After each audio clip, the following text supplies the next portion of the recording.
welcome back to another video. And guys, today I'll be going over Crisis on Infinite Earths number 7, part 1, alright? Because this issue is double sized, it's 43 pages, and I wasn't going to cover that all in one video. That'd take way too long. So I'm separating out. For today, you get part 1, first half of the comic, and tomorrow's part 2, the second half. Now guys, if you end up liking the video, make sure you give it a big thumbs up. And if you haven't yet, bro, subscribe to his channel. It's how he's great DC content every day that you don't want to miss. But guys, this issue pretty much opens up with the ending of last issue. So Harbinger saved 5 universes, alright? These 5 universes were controlled by the Psycho Pirate, and a lot of them were heading to the Antimatter to their deaths, a lot of people. So Harbinger pretty much gave up her essence, pushing that Antimatter farther away. So now these 5 universes are safe for now. Now the casualty of this though is Harbinger is dead, but Lila's still alive, and Lila and Alexander Luthor were stuck on that rock. Now this issue opens up with Pariah, the one who caused pretty much all this, supposedly. He comes there, and he gets them and takes them back to Earth. Now, we see Shazam, he's fighting off Dr. Sivana. That one guy from the Shazam movie, but he's a little more like small and old in this one. But guys, he's fighting off him, and Sivana's then transported to Brainiac's ship. Now, something I forgot last episode or last video, in issue number 6, Lex Luthor was actually transported to Brainiac's ship. So pretty much Brainiac is forming his own team of villains to fight out this crisis, fight out the heroes, and that'll come full circle in issue number 9, which I'm really excited to explain to you guys. But then we see Captain Marvel with a bunch of other heroes like Superman, Firestorm, and they're just hanging out there. They're like, okay, the world's at peace. Then Lila shows up and says, I need a representative from Earth 1, and she chooses Captain Marvel, Shazam. So guys, then we see Pariah, Alexander Luthor, and Lila with 6 other heroes on this rock. And they're the 6 representatives of the other Earths. Now you're probably thinking, I thought there's only 5 Earths. How's there a 6th member? Well, it turns out Captain Marvel is from one Earth. Then we got Superman from Earth 1, Superman from Earth 2, Blue Beetle, Uncle Sam, but then Lady Quark too, because Lady Quark was pretty much the last survivor of Earth 6. So they pretty much counted her in, which I don't know why, but I get it. She lost her family. She gets to know what's going on, alright? But they meet up, and Lila starts telling the origin of the universe, or more so Alexander Luthor. And he tells them 10,000 years ago. Yeah, guys, that might seem like a lot, but come on. Other movies, TVs, they've said 1,000,000 years ago at the beginning of creation. So this wasn't that much for me. 10,000 years ago. So guys, at this time, pretty much there's a misguided Guardians of the Universe, or Guardian of the Universe, on Oa.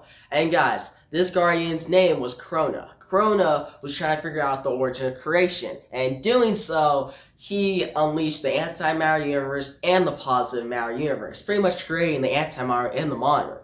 So on one hand, I get he created something bad, the antimatter, but at least he created the monitor to pretty much oppose him.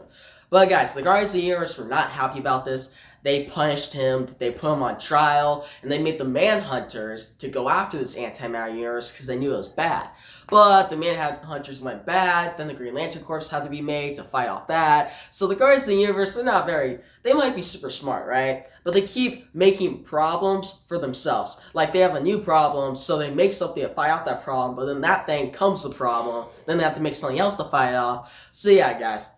Pretty crazy stuff. Like, if you read the Green Lantern comics, which I really recommend, they're really good, guys, you have a bunch of adventures, and you have a bunch of origin to how Oa was created, the Green Lantern Corps, and also in this, we find out, like, the Guardians of the Universe were separated. You had them, and now the Controllers. The Controllers don't agree with the other Guardians. They think they should take a different step in, like, taking on the Antimatter Universe. So that pretty much separated them.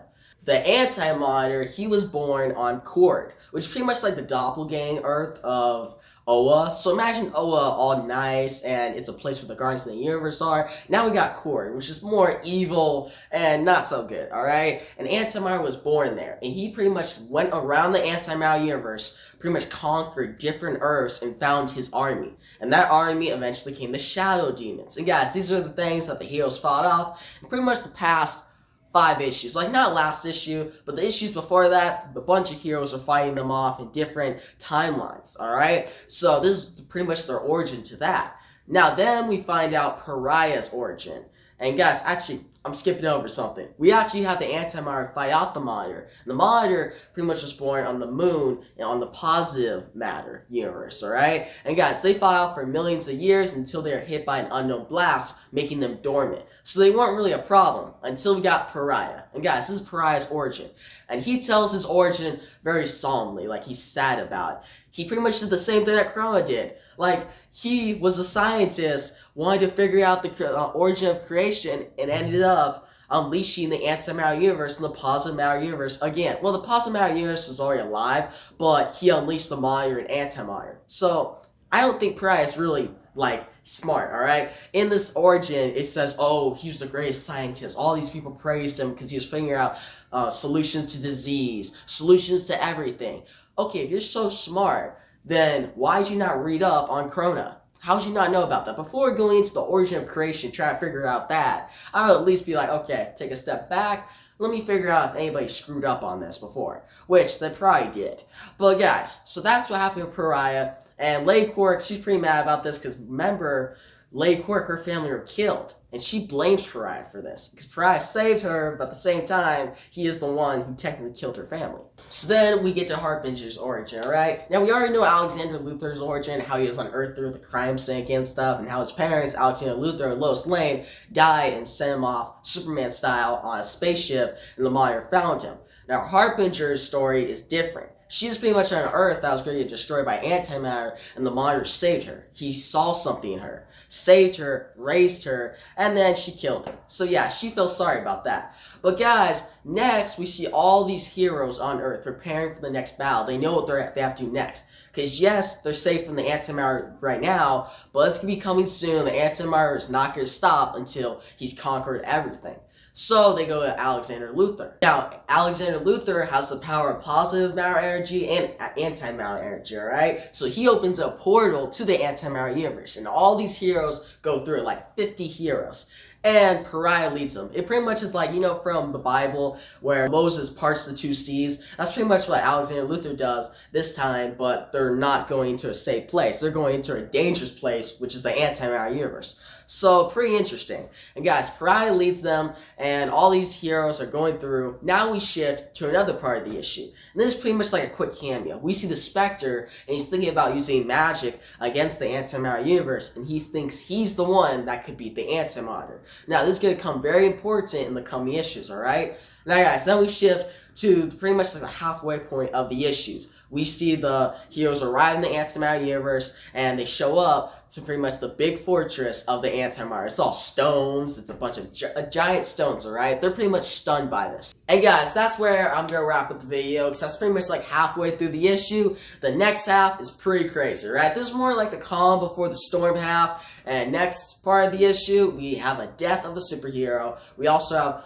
a fight against the antimatter and some crazy stuff happening, alright? So that's 3 things to look forward to in the next video. So I hope to see you back in the next video. And bro, if you haven't subscribed yet, make sure you subscribe, because I always great DC content every day. And if you like the video, give it a thumbs up. But yeah guys, that's the video.